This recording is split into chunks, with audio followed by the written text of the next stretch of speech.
Toronto. VK on the beat. Check.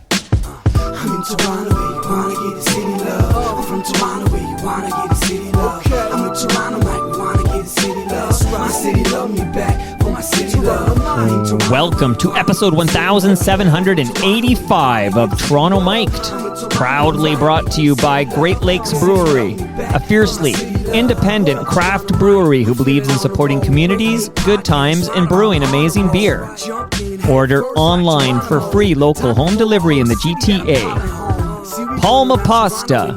Enjoy the taste of fresh, homemade Italian pasta and entrees from Palma Pasta in Mississauga and Oakville. Blue Sky Agency, the official distributor of Silen's quiet, comfortable, and customizable office pods. Create sanctuary within your workspace. Nick Ienes, the host of Building Toronto Skyline and Building Success, two podcasts you ought to listen to. Kindling, go to shopkindling.ca for free 1-hour cannabis delivery. RecycleMyElectronics.ca, committing to our planet's future, means properly recycling our electronics of the past. And Ridley Funeral Home, pillars of the community since 1921. Today, making his Toronto Mic'd debut, is John Kastner. Sorry about that, dude. It's fucking super crazy busy around here right now. Well, listen, you're living the life of a rock star, man. Like, give me a glimpse. What's your day-to-day like over there in LA? There's a lot of taking care of rock bands and taking care of fucking children. How many kids you got? Which are kind of one and the same. What's that? How many kids you got? 3. I got 1 in university and 1 in fucking diapers. Bad planning, man. Well, I almost did the same thing, man. I got a couple of kids in university, and I got a 9-year-old and an 11-year-old. Yeah, so I got a 3-year-old, a 10-year-old, and an 18-year-old. Yeah, like I can relate, man. I'm living the same life. But how long you been living in LA? 28 years, since 97. So did you move there when the Doughboys broke up? Yeah, I went to Toronto for a little bit, and then I moved to Los Angeles like July 2nd, 1997. And you never looked back? No. I don't know about what I mean. I look back every once in a while, but I mean, it's like I haven't gone back and lived in the cold since then. Okay, well, on that note, are you able, do you have a little time to look back and answer all my annoying questions? Yeah, man, whatever you want. I'm good now. The kids are downstairs. I'm good to go. Okay, because a few hours ago, I just assumed you stood me up because we had a 2 o'clock Eastern. Now it's 7:18. Yeah, but I had to tell you, make sure you text me before. So, but, and then I was just checking my email. I was like, oh, fuck. Anyway, we're on now. I didn't mean to stand you up. Sorry about that. That's okay. I want to shout out a couple of people who, so I did an episode with a guy from Boot Sauce, Sonny Greenwich. From Boot Sauce, huh? And then because we're talking about the Montreal rock scene, naturally I think about Doughboys, and then I guess I said I wanted to talk to John Kastner. Sorry, I moved around. Oh, can you hear me now? Yeah, there you are. Okay. Sorry, I moved and shut the window. Last thing I heard you say was you're talking to the guy from Boot Sauce about the Montreal rock scene. Yeah, but whenever I talk about the rock scene in the late 80s into the 90s, I think about you guys in Doughboys. So I just said on the show I want to talk to John Kastner. And then I heard from Jim Moore and Ken McNeil. Uh-huh. And here we are. Yeah. I mean, those guys are my buddies. I mean, Ken and Jim those guys are the best. What did you think of Boot Sauce? They're nice guys. Okay. Not nice guys. Okay, good. Yeah. Well, I've heard worse, so I think they'll take that. Oh, whatever. I mean, anybody that's making music and doing their thing, it's hard to I'm too fucking old to be carrying around any of that shit anymore. Okay, but if you have any shit you need to unload, this is the place to do it. Okay, I'll keep that in mind. All right. So, John, are you a baseball fan by any chance? I'm not. No, I've never been to a baseball game in my life. That's a mind blow. Like you didn't even, I don't know, sing the anthem at an Expos game or something. No, I went. The only time I was at the Big O, well, I saw Pink Floyd there, and I went and saw the Human Fly, who was like an evil Knievel dude, and I was the little kid that went down and tied up his helmet before he crashed on the last school bus. You know, I know the Human Fly because they parody the Human Fly on The Simpsons. Oh, do they? Yeah. My wife was on The Simpsons pretty recently. Okay, shout out your wife and what she just did a guest spot or what? Yeah, no, they gave her like she was a bit of a recurring character where she was like Monique the French spy. I think that's what her name was. She's like a Simpsons character. That's amazing. And this is the woman I know as Megan Draper. Yeah, yeah, she Okay. did that too. Yeah. Shout out to Jessica. Okay, Yeah. so we're going way back. Okay, way back here because I want to talk to you, John, about the Asexuals. Like, I need to know. Were you in diapers when you joined the Asexuals? Like, how old were you, and how did you get involved with the punk band, the Asexuals?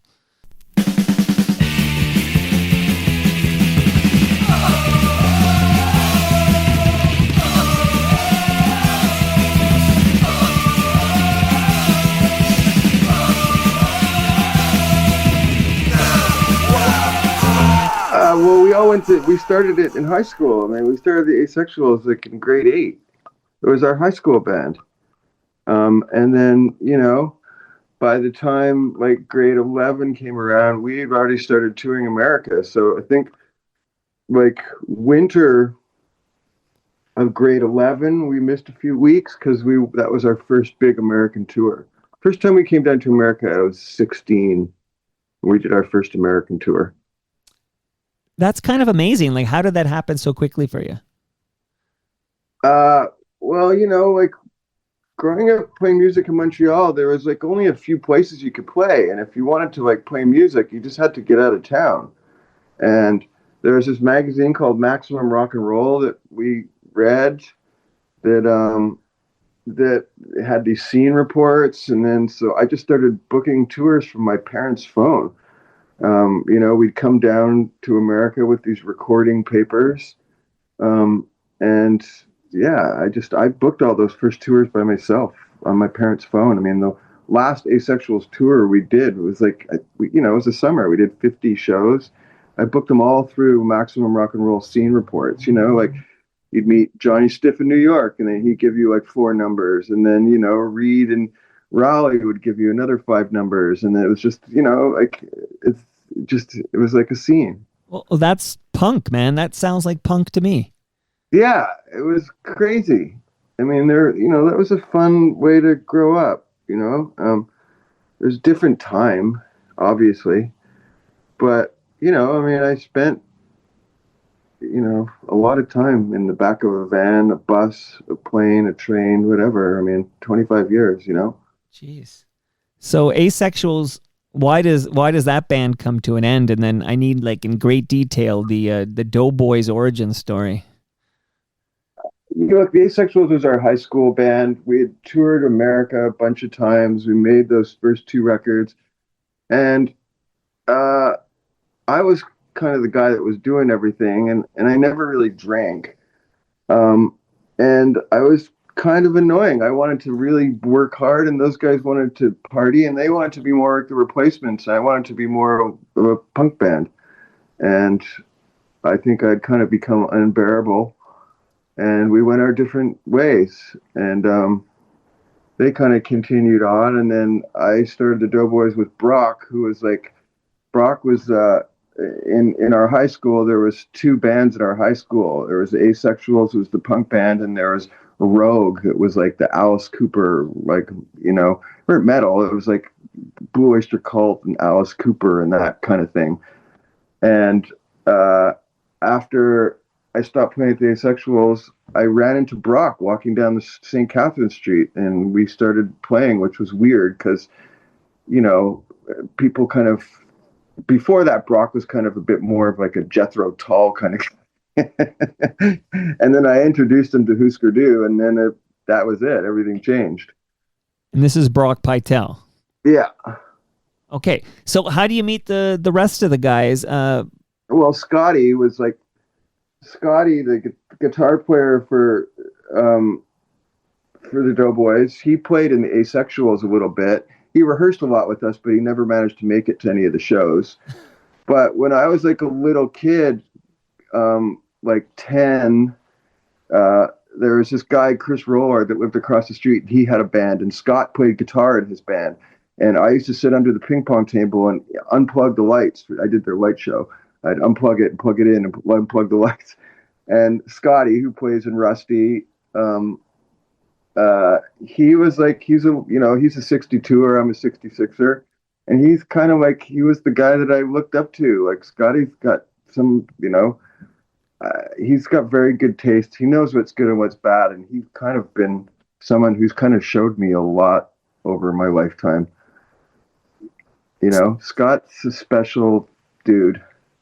But okay, then that begs the question, why does Scott, and I did have Scott on this program. He was in the basement here with, Ken McNeil.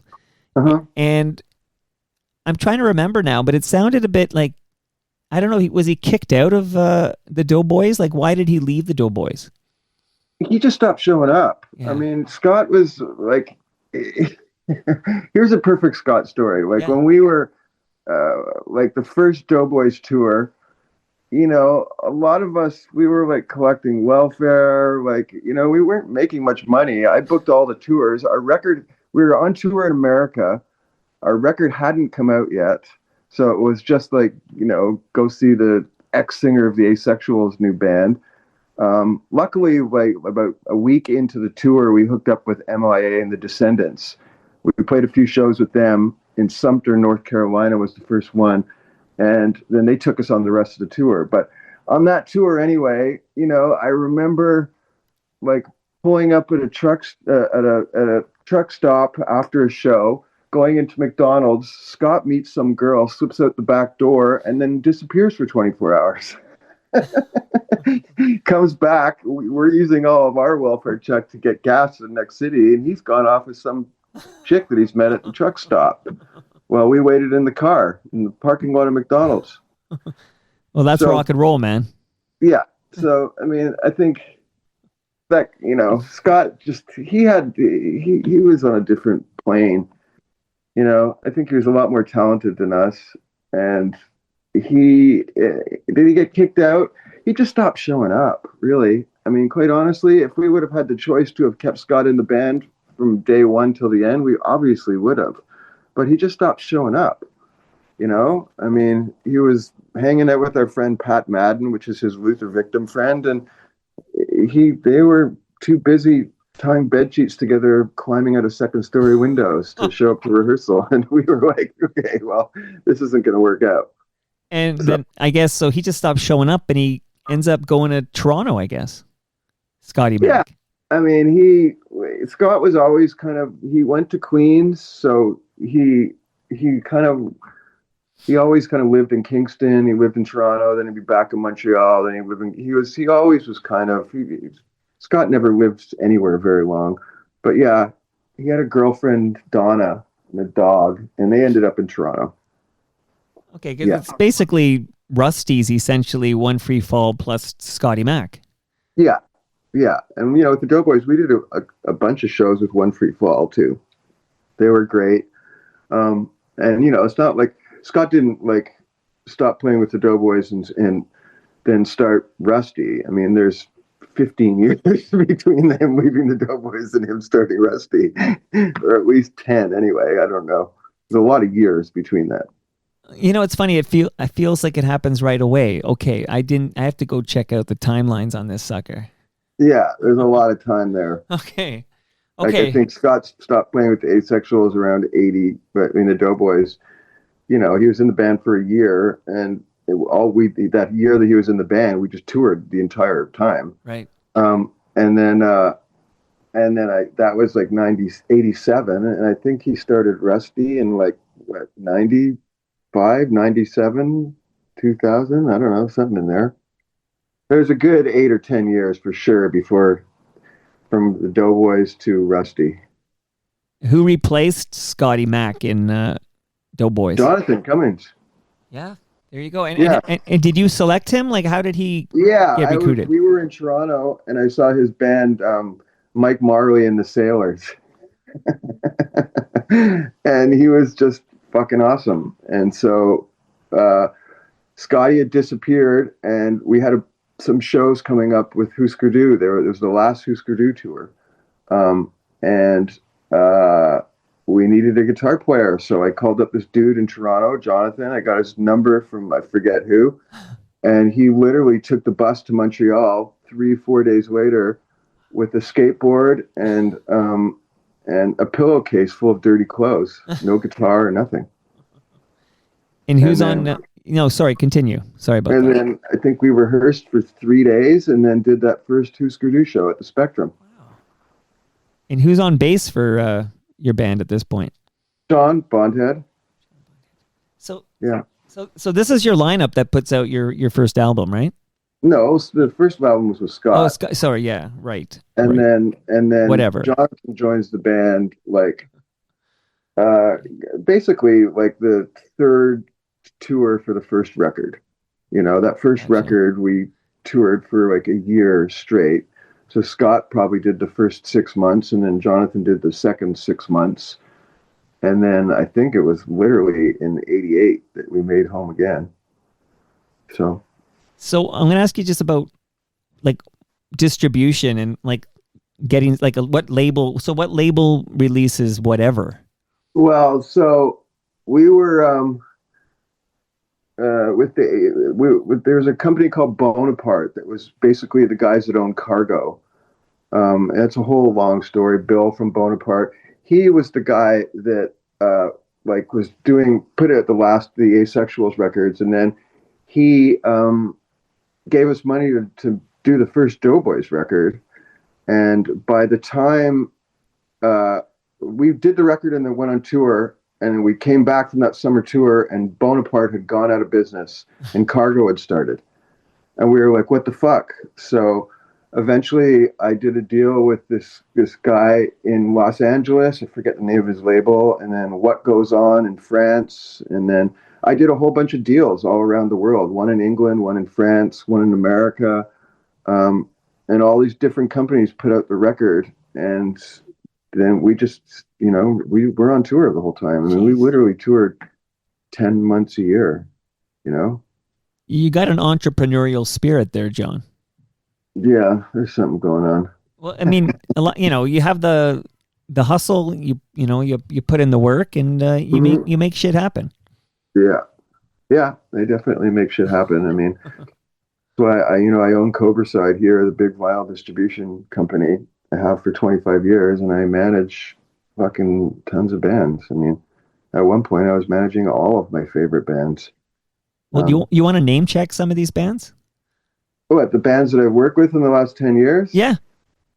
I mean, everybody from the Lemonheads, the Swerve Driver, the Replacements, Sebadoh,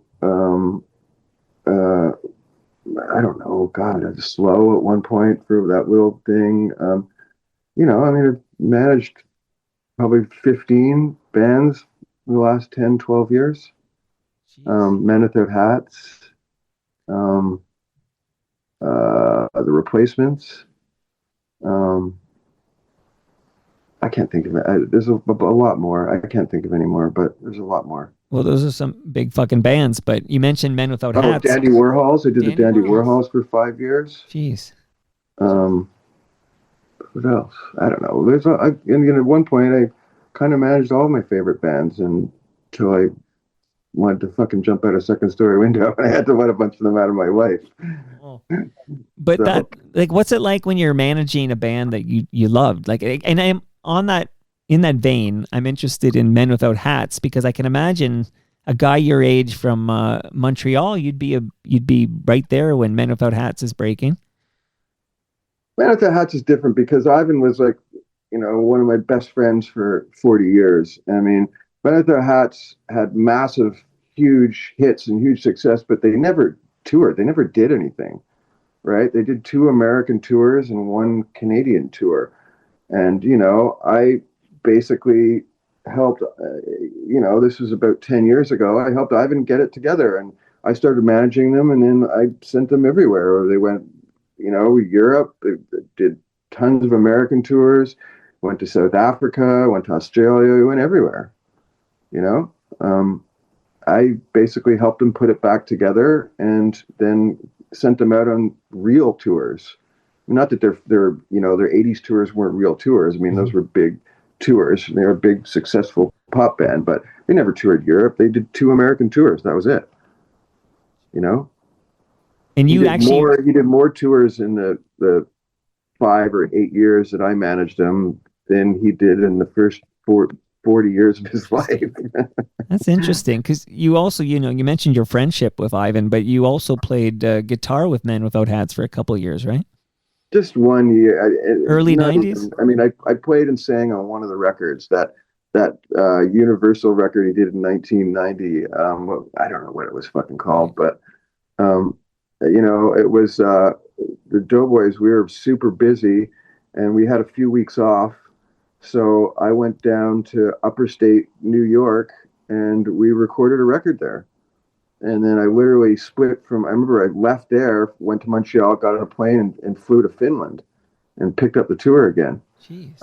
And, I played a few shows, like at Fufun. We did like Nathan Phillips Square in Toronto, but I was too busy on tour. I sang and played guitar on the record, and then I was just on tour. So. All right, back to Whatever. I know when people hear me say that, they're like, whatever. But Nick, that's literally the name of this album. So, what was the reception like? It was great. I mean, that record really did a lot.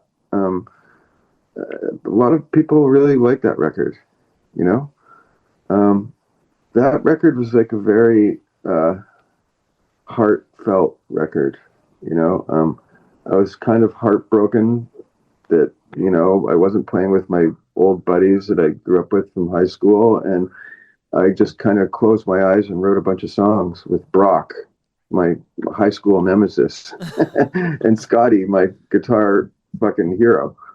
And it was a real band of misfits, but I think that's this really special record, and people loved it, like we went to Europe and all the Mega City 4 and Senseless Things, and there's a whole gang of people that love that record over there. And then in America, it was, a Big Joe Car and the Descendants and MIA, and it was like we were part of all these scenes all over the world from that record.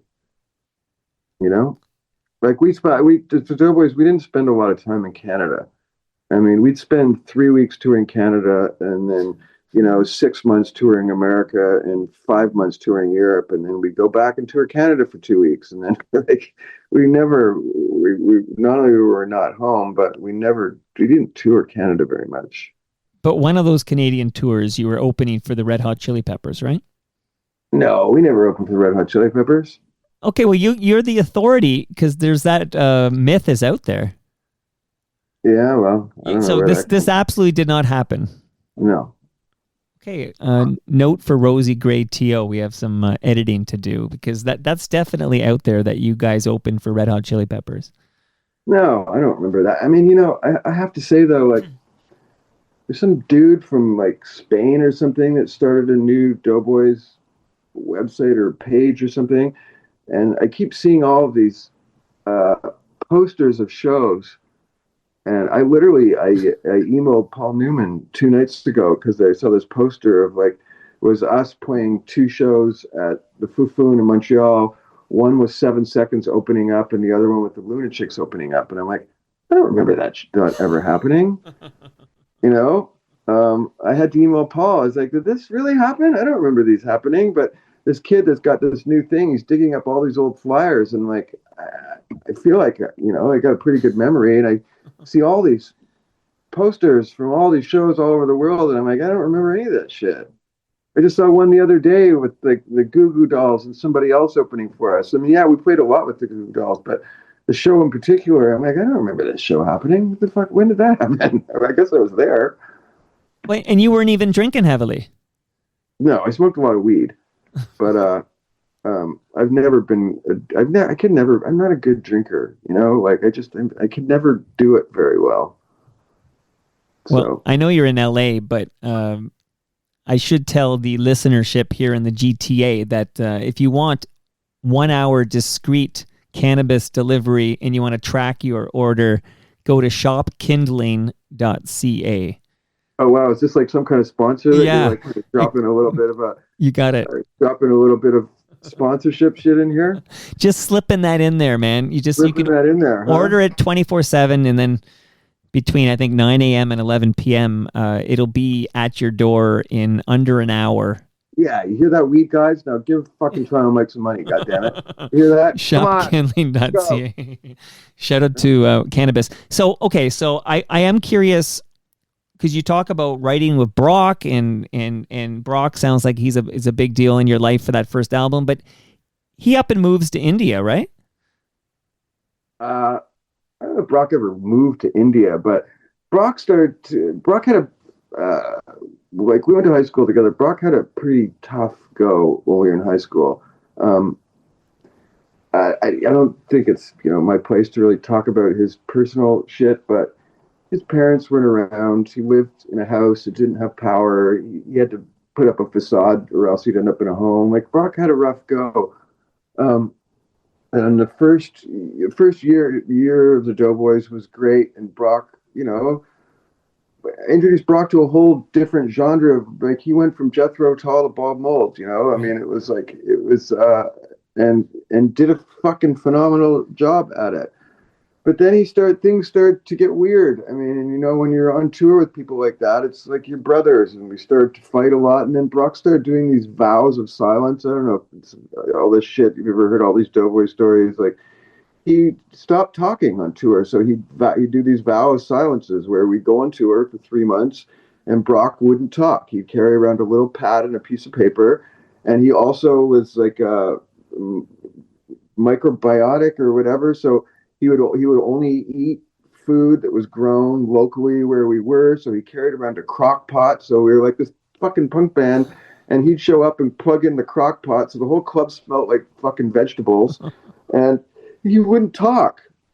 He'd write shit down on a piece of paper, and then he'd get up on stage and sing like a motherfucker, and everybody would be like, "That guy's an asshole!" Like he pretended to me like he was like a deaf mute, and it's like, no, he's doing this vow of silence thing. He was. And he did it for 3 fucking months, the whole goddamn American tour. He didn't talk, and then after that tour, it was like, this isn't going to work out too well. Like he's going to some weird place. So he eventually left right after we made that Home Again record. We made that record and with Bill and Stefan from the Descendants in the middle of a tour, and then we got home, and it was obvious that Brock just like he couldn't do it anymore. Like he had gone down some weird trip. So I think he went and maybe like studied meditation at like like a temple in India or something. I don't think he actually got up and moved to India, but he maybe spent some time there studying meditation. But once again, I just think the road kind of tweaked his melon, and he went off. It just didn't work for him anymore. He couldn't do it,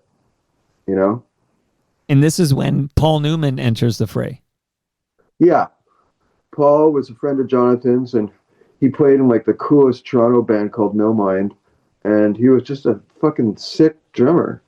And Paul joined the band right as Home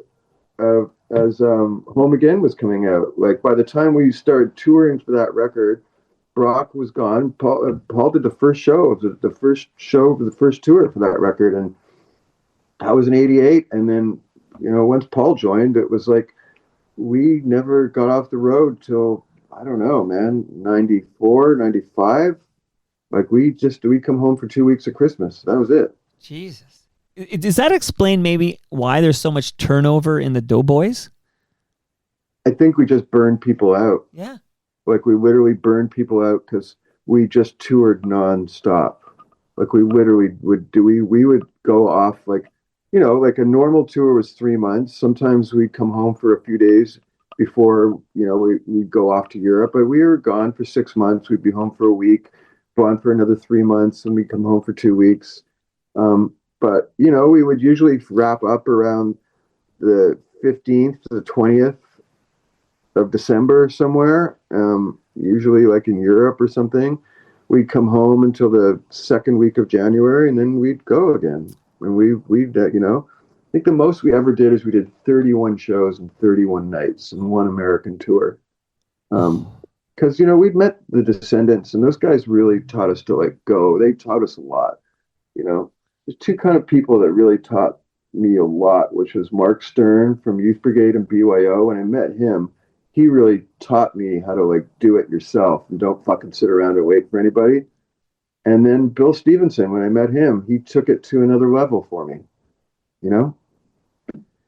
Geez, but yeah, we have a bit of burnout because I guess after Happy Accidents comes out, you lose John Bondhead, at least after the tour. Yeah, I mean, Bondhead was the most normal of the bunch, first of all. And he's the weirdest fucking dude, and he's the coolest dude, the most talented dude. But he didn't drink, he didn't smoke. I don't think he's ever smoked a cigarette or a joint in his life. I don't think he's ever had a beer in his life.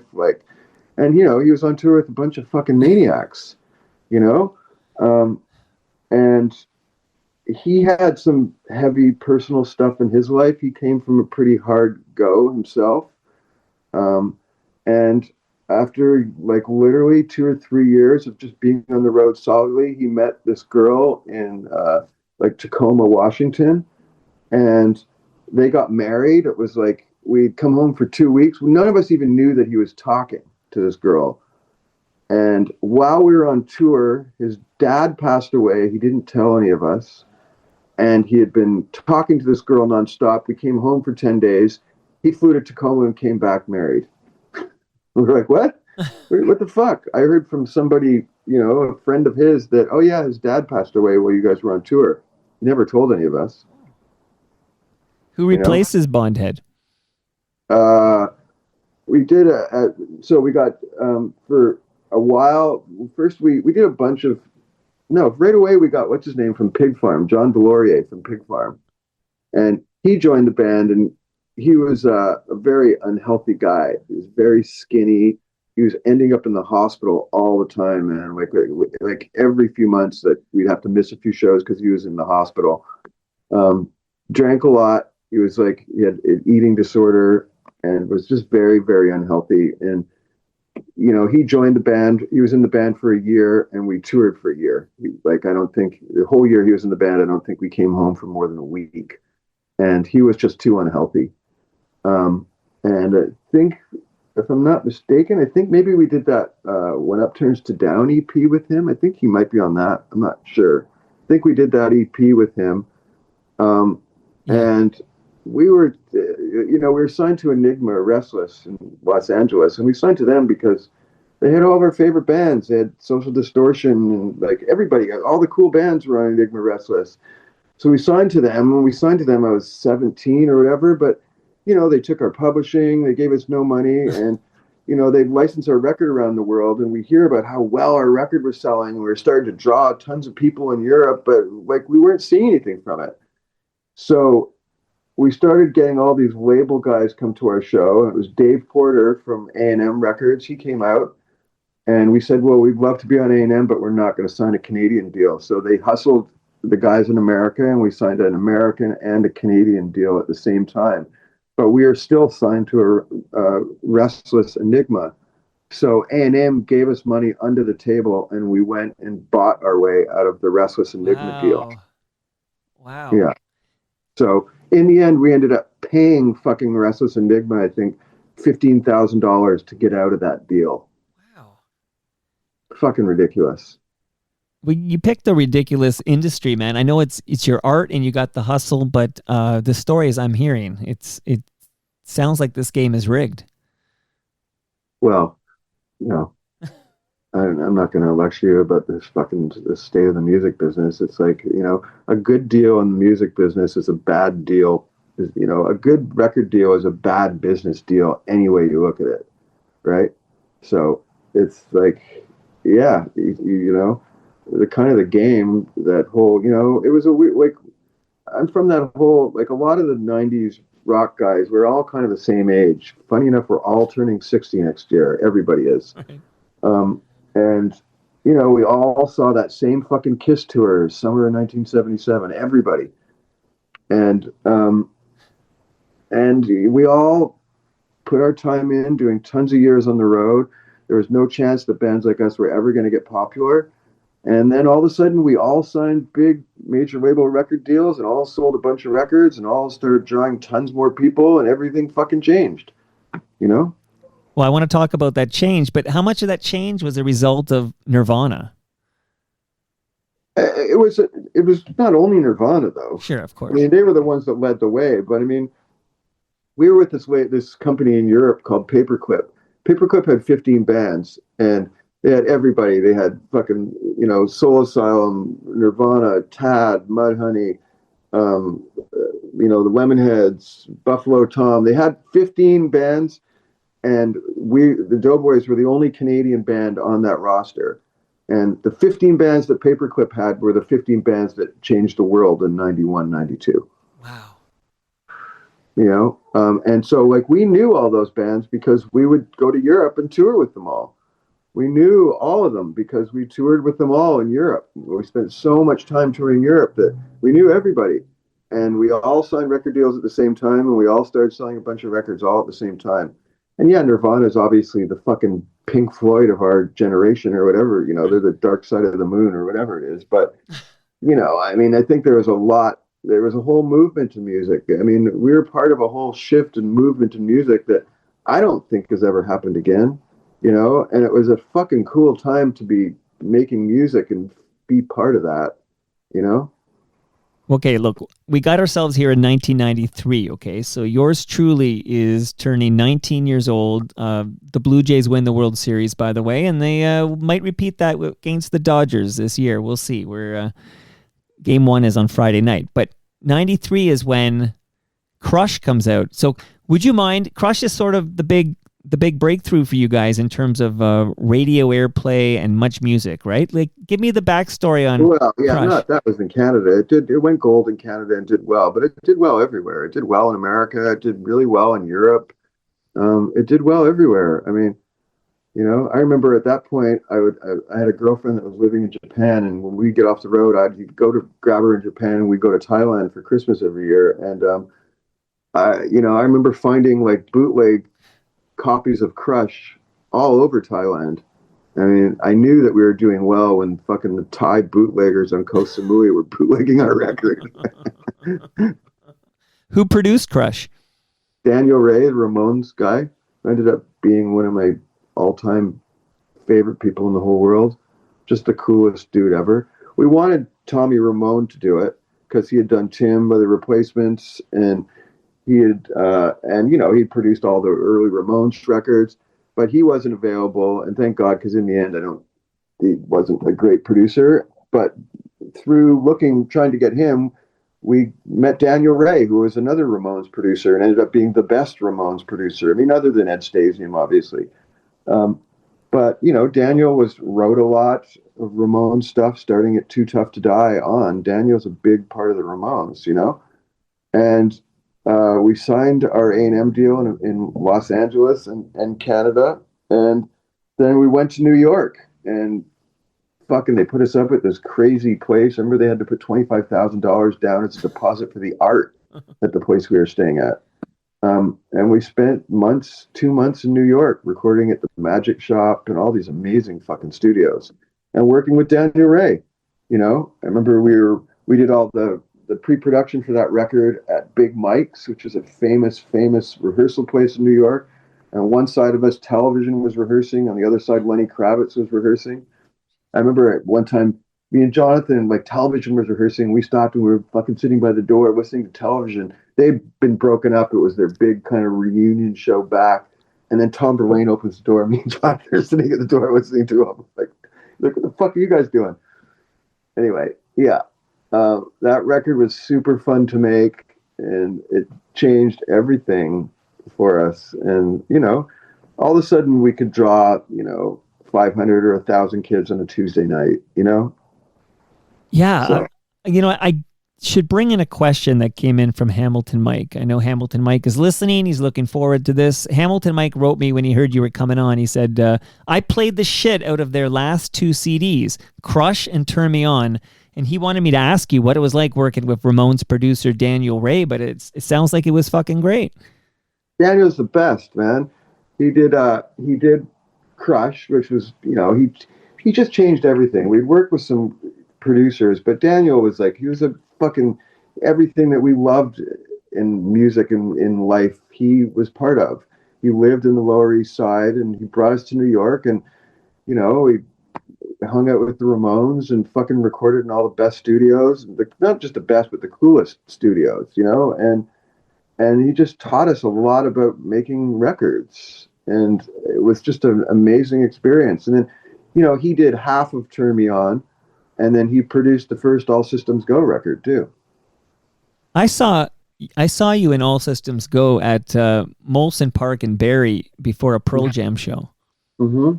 98. Playing, or were we just walking around? No, you were playing. Like, I think on that stage, I believe Cracker was on that stage for sure. But maybe.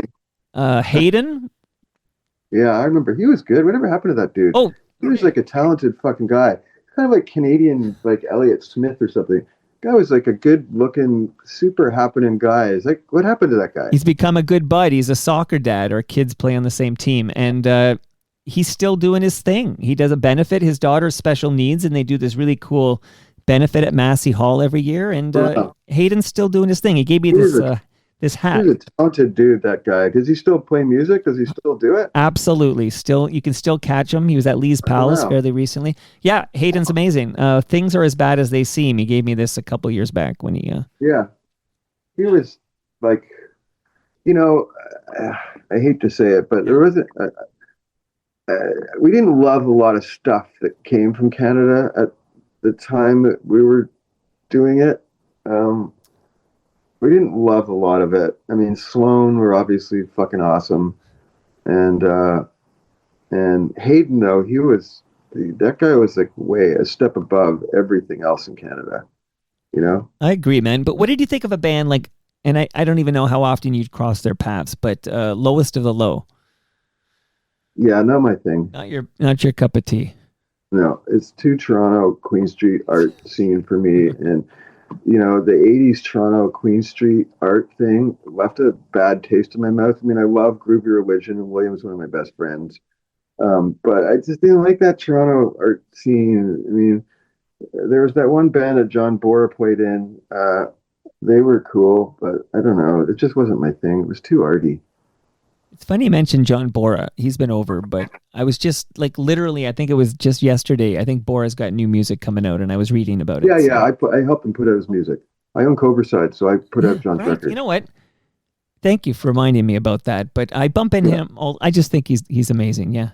Yeah, he's great. I do a Zoom every Saturday with all of my old Canadian buddies. We've been doing it for years now, ever since COVID. So it's 10 a.m. for me. It's like 1 for those fuckers. But every Saturday we do a Zoom, and John Bora is part of our Zoom gang. Fuck, I need that list, John. I need to know who's on that fucking Zoom. Like Ken from Rusty's on there, and Scotty, although they don't show up much, but William New, and I don't know, Roy Pike, the filmmaker. Chatted with him this morning. Yeah.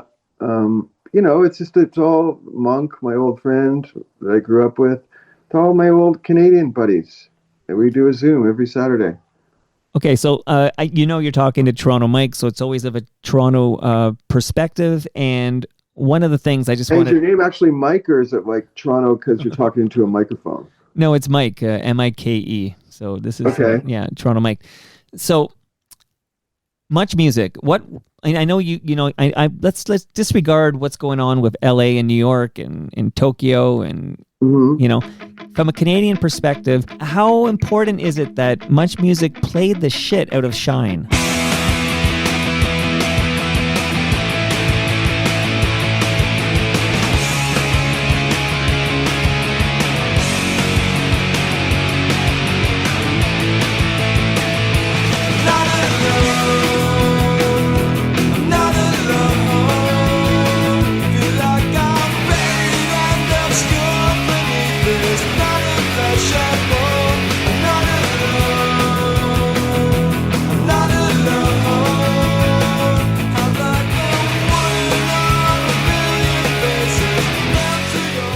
And to think I thought John Kastner was ghosting me.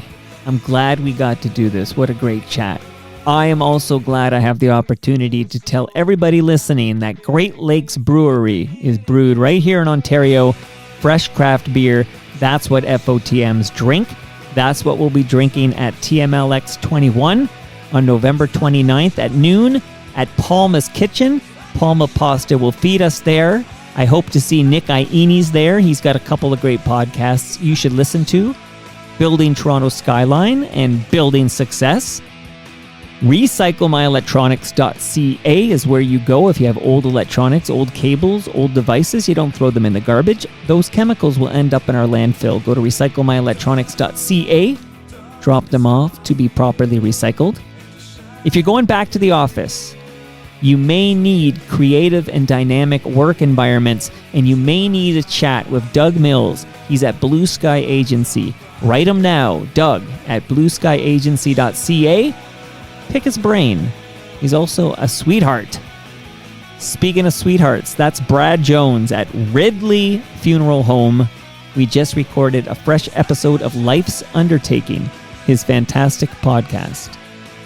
And last but not least, I want to shout out the newest sponsor of Toronto Mic'd, Kindling. Go to shopkindling.ca. Again, it's discreet, it's trackable, it's at your door in under an hour. Cannabis, my friends. Kastner knows cannabis. Back to John.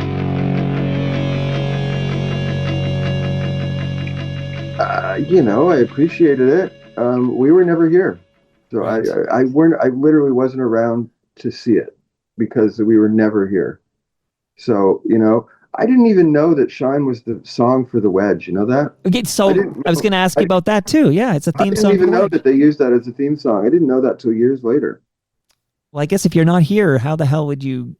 Somebody would have to tell you, I guess. But we just weren't here. Like we literally weren't here. We spent most of our time in Europe or America or just somewhere touring. We never were home. So, I literally from 97 to, I still continued in All Systems Go, but not as much. But 97 to like 95, we were home maybe 5 weeks a year, wow. And 3 of those weeks we were on tour in Canada. So do you have are you even aware that you won a Casby Award from CFNY? Yeah, I went to that. Okay. When we won that Casby Award, I went and picked it up. And I remember I made some joke that I felt embarrassed about. And then I never wanted to go back ever again. Jeez, that was in 94. Yeah, that was for Shine. But would you mind, just because Shine was the big breakthrough single and it was all over the place on CFNY and on Much Music, can you share a little bit about how the writing process for Shine? It's I just played it this morning. It was like a super easy. So we had been touring Europe a lot, and we had some bands that they all loved whatever, and there was a whole scene of bands. It was the Mega City 4, Ned's Atomic Dustbin, the Senseless Things, Midway Still. There's a whole scene of bands that we toured with all the time. And Wiz, the singer from Mega City 4, had become really good friends, me and him. And so the right before we were going to, no, it was before, because those were the demos that we used. Wiz came over and stayed with me at Christmas for 2 weeks. And while he was there at Christmas, we wrote a bunch of songs. We wrote Shine, we wrote Fix Me. And those songs, me and Wiz, we really were close. And it was really easy to write songs together, and we just wrote a whole bunch of songs. We wrote Shine in fucking 45 minutes. Wow. It was just really easy and fun. Shine and Fix Me, collaborating with Wiz was wise because Shine and Fix Me were a couple of key bangers on Crush. Mm-hmm. There was other ones that we wrote together too. We wrote a bunch of songs together.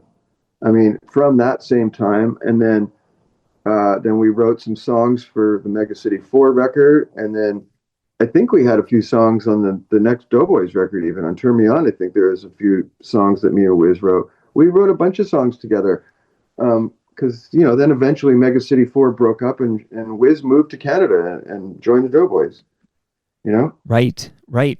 I'm really sorry for your loss. I had a blood clot on my brain, and I'm obviously still here to tell you about it, but it's terrible what happened to Wiz. Yeah, it was really shocking. I don't even know what to say about that. Like, we had stopped playing. He moved back. He was like working in a factory, and I don't think he didn't know he was sick. He just it's sudden, right?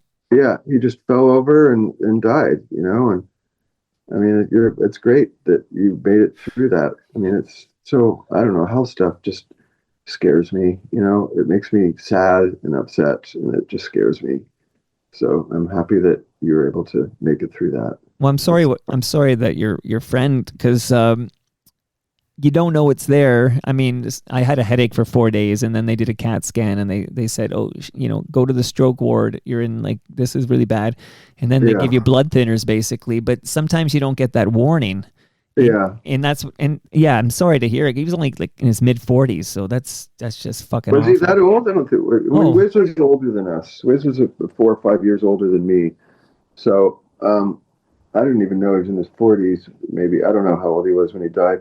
I have to say, though, Wiz, he was he smoked a lot of cigarettes, drank a lot of tea, and got a lot of headaches. So, yeah. Well, I'm sorry, man. So, by the way, Fix Me Too, another banger. But Neighborhood Villain, just shout out to my buddy Stu Stone. He was in a movie called The Boys? Something The Boys? God, I can't remember. Yeah, I remember that. I remember that was that.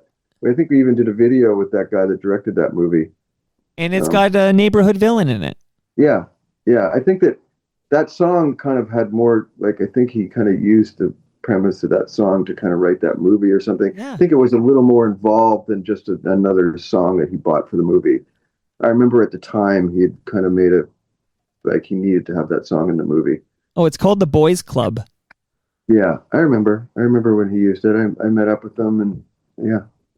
Okay. Well, listen, I need to know why it comes to an end for Doughboys, because it seems like with Crush and Turn Me On that things are coming together for Doughboys.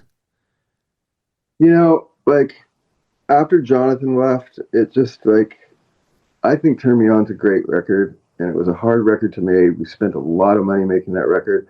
There's a whole other record that we spent $15,000 a song recording that still never come out. There's there's 50 songs of the Doughboys that have never come out that I've been trying to put together this whole Crush box set to put out on vinyl and add a lot of those songs to it. But that's a whole other fucking thing. I did this deal with Universal. We worked everything out, and then the guy ghosted me.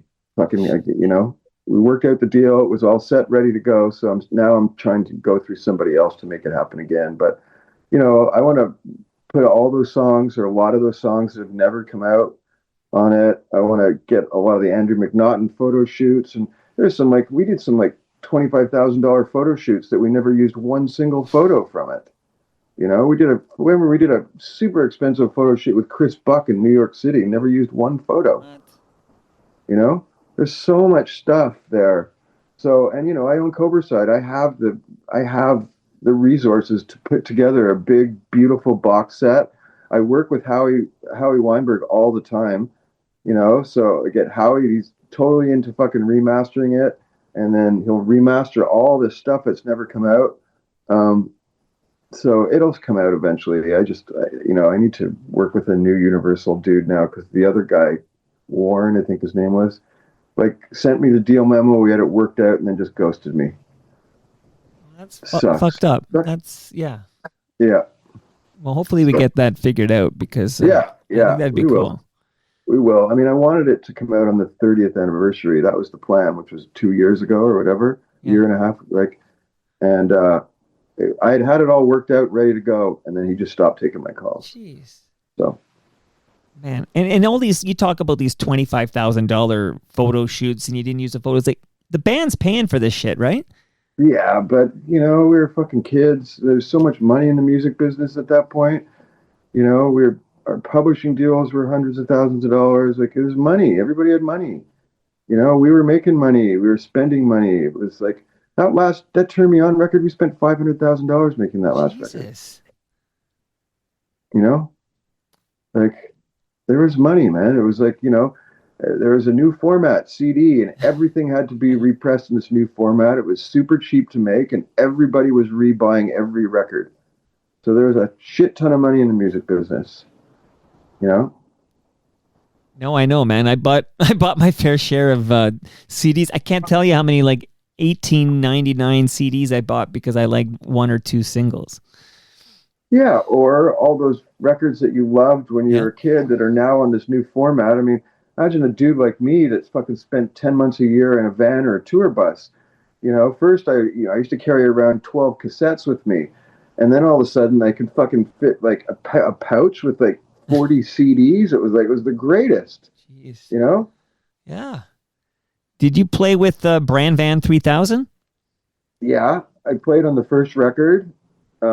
I played on the last record, and I played a bunch of shows with him. James was like, he was this like arty director dude that wanted to make a record. I said I'd play on his record. I remember he was recording on St. Laurent Street, and he'd asked me and Melissa Oftermore to do it. And so I met up with Melissa, and we walked up St. Laurent Street to the studio, and right as we were walking in, she says, "Yeah, I'm not doing this." I'm like, "What? What do you mean?" She's like, "I'm not doing it."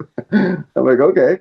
And so I just plugged my guitar in and played on a bunch of songs. She said, "I'm not doing this." And then I grabbed my guitar and we split. And then I never thought it would ever amount to anything. He was like this kind of like director that everybody like respected, but he never made anything. He just had a lot of respect. He was a cool dude. And then that record came out. It was a big record. When that Brand Van record came out, I remember it had a sticker on the front with a quote from me and a quote from Brent Branbury from CBC. There's a little sticker on the front that had a quote from me and him on the record on the cover. Yeah, because he was hosting Brave New Waves. Yeah. Jeez. Yeah. And it's funny, you don't drink, but you're not drinking in LA, but you're smoking in LA, I suppose. Yeah. Hey, did any thoughts on Canadian legend Biff Naked? No, not really. I mean, I don't know her. I've never met her. I mean, she was, I guess, around kind of maybe later. I don't know her. I've never met her. No, just curious because she has a documentary that I'm going to see the Toronto premiere of in a couple of weeks. I was just curious if you guys cross paths. No, never. I remember in the 80s and stuff, she was, there was a lot of, I don't know, she was pregnant and partying or whatever. There's shit. Yeah. She was like a Canadian Courtney Love chick that scared me, and I wanted to. It sounded like a lot of drama to me. I didn't want to have anything to do with it. I'm sure she's a nice enough person, and I'm sure she's got it together now, but I've never met her. No, she's lovely. So yeah. She's a good gal for sure. For sure. Okay, I need to wrap up though. So All Systems Go. We could probably do another 90 minutes in All Systems Go, but for the Doughboys. Any chance of a reunion of some sort? I know there was one in 2011. Yeah, never say never. Who knows? If the right situation comes around and the money makes sense, who knows? Those last shows that we did, I had a great time. I think Paul had a great time. Jonathan, who knows? I mean, we were a good band at some points, I thought when we did those Foo Fighters shows, we did pretty good. And it was super fun, you think about like, shit, man, it's been a long time. Can I do this? And then you kind of start doing it and you're like, oh, fuck, I can do this. Yeah, this is like easy. Like, I remember this. So we know you're managing bands now, but like, are you still singing? I do the odd thing here and there. Still collecting a lot of guitars. How many do you have, do you think? A lot. And I don't know, I'd like to make one more record, but we'll see. I got a few kids to get through life, and I got a lot of bands to need to pay the rent. But I'd like to eventually find some time to maybe make another record. If you made another record, would that be an All Systems Go, a Doughboys? Would it No, be? no, I don't know what it would be. Quite frankly, my favorite record I've ever made was my solo record, the last record I made. That was my favorite record I've ever made. Why? It's the best record I've ever made. You know, Is that um, because you could be autonomous? I just think I love the way it sounds, and I like the songs. I like the variation in songs. You know, I got everybody from Leaving, from Fear to whoever to sing and play on it. Um, that, and that I played guitar on some Mark Lanigan songs too when I was making that record. On the Bubblegum record, I play on 3 songs and I sing on one of them too. That was one of my favorite things I've ever done. In that solo album you're referencing, that's Have You Seen Lucky Yeah, from yeah, 2006. yeah. Okay, I feel like we kind of covered the work you're doing of these bands you love, and it sounds pretty rad. But you also work on some television and film soundtracks. You compose. I haven't in a while, but yeah, for years I wrote a lot of scores for TV shows and movies, and I did that movie Suck with Rob in Toronto, and I hope one day me and Rob will make another movie together. I like doing that, but I did it for years, and I was good at it. But it got very competitive, and I got tired. Like doing the scores for the indie movies was fun because although they didn't pay great, it was creatively super fun. But to get through the paying the rent, I'd have to write a lot of stuff for MTV and all these shit that I did. Like, and that I just got tired of like, I can't afford this fucking Coldplay song. Can you rip it off for $3,000? And I mean, yeah, I can do that in 25 minutes, but it's not super creatively satisfying. But I did that until I couldn't take it anymore. But do you think even those gigs are gonna go to AI? I don't know. This whole AI thing. I mean, yeah, it's gonna fuck us up somehow. But I don't think it can. You can't create passion and heart. Um, you can make it look shiny and nice, and I'm sure you can make it sound okay. I don't know. It seems like it's hard to create passion in a computer. No, it's soulless, man. Like the fact that it is taking jobs at all. I have people on there doing voiceover work in this, and they're losing gigs to AI. I fucking hate it. Mm-hmm. I fucking Well, hate that's it. just the world we live in, right? I mean, I live in Los Angeles, and I got these little robots running around dribbling packages. There's fucking taxis everywhere with no driver in it. It just seems like every other week they're taking jobs from somebody. And you're hanging in there. I know you're. I don't even know this. I should ask you. You're a proud Canadian. Very proud Canadian. So, like, how is it down there right now when you got the president down there wants to annex this country and make Look, us the I've 51st been state? here 28 years. I've lived here half my life. Right. Um, you know, uh, this country's let me down, but the city of Los Angeles, I love more than ever. It's just a fucking amazing city. And I mean, I'm a Los Angelino. I've been here 28 years, man. I love this city. Like, I can't tell you what a great city this is. And we've been talking about maybe moving. We were talk last year. We were thinking of maybe moving to Toronto or trying it for a year. But fuck, I don't know, man. The colds, it's cold in the winter and it's muggy in the summer, and and I'm a fucking wimp. Yeah. But this I'm not gonna lie, this Trump shit's just tough to handle. I mean, I live in Glendale, and it's like this ice stuff is real for me. Like they busted all the guys at my car wash, all the people at my Home Depot. They drive through the neighborhoods just grabbing gardeners off the front lawn because they look Mexican. It's sickening. It's fucking gross. It's just fucking terrible. But Los Angeles is fighting it, and the city's strong, man. I mean, we had those fires last year. I mean, those fires they came 2 miles from me. Like we had all our bags packed. We were next to evacuate. It was tough. It was scary. And the city pulled together and got through it. you know? So. Well, if you ever do decide to move back home, we'd welcome you back with open arms, and I'd take you out for a delicious Italian meal at Palma's Kitchen here in Mississauga. So we'll take care of you. Mississauga. I might get a nosebleed if I go out there. Well, I'm in Etobicoke, so I can kind of see Mississauga from my house. But yeah, that's where Jonathan was from, Etobicoke.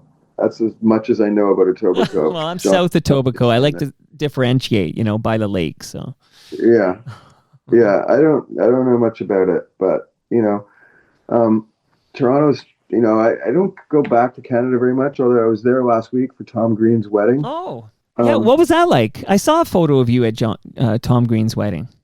It was great. Tom's a good friend, and he's met a beautiful woman, Amanda, and it was a beautiful wedding. It was really nice. And my wife's in Canada right now shooting a new Netflix show. What part of Canada? So, she's in BC. Okay. Doing a Netflix show, and none of my family and friends had met my littlest kid, Augie. So that was weird. Is that all my family and friends hadn't met my kid. So that was a trip. Yeah. Anyway, it was nice to be back. It was cold though. I had to take like 3 or 4 showers a day. I couldn't get warm. You fucking pussy. How'd you meet Tom Green?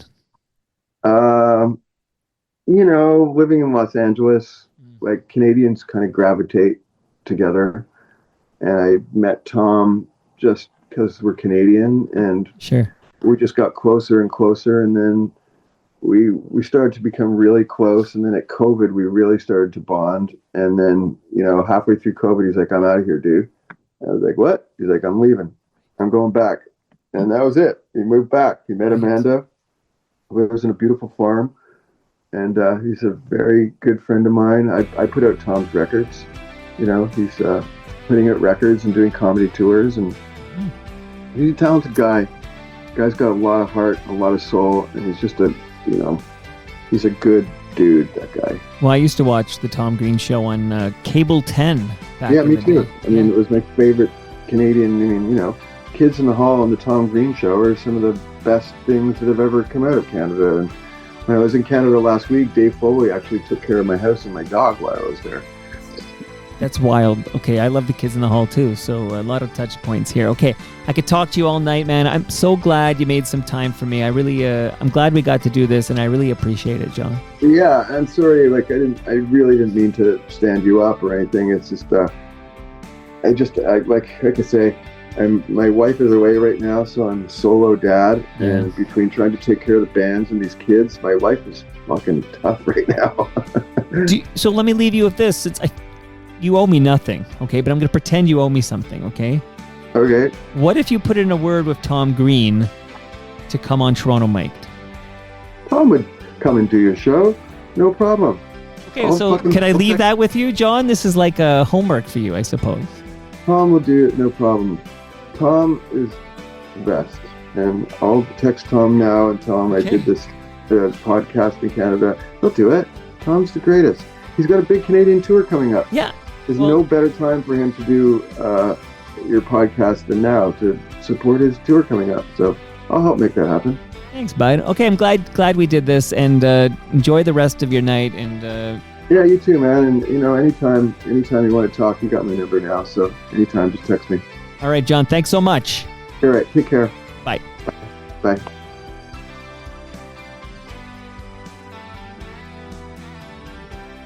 And that brings us to the end of our 1,785th show. Go to TorontoMic.com for all your Toronto Mic needs. Much love to all who made this possible. That's patrons like you. Go to patreon.com/TorontoMic and become a member today. A big thanks to Great Lakes Brewery, Palma Pasta, Nick Iones, Kindling, RecycleMyElectronics.ca, Blue Sky Agency, and Ridley Funeral Home. See you all tomorrow when my special guest is FOTM Alan Zweig. He's in the basement It's a 2 p.m. start. You can watch it happen at live.torontomiked.com. Alan, Swag, Toronto Mic'd, tomorrow. Be there.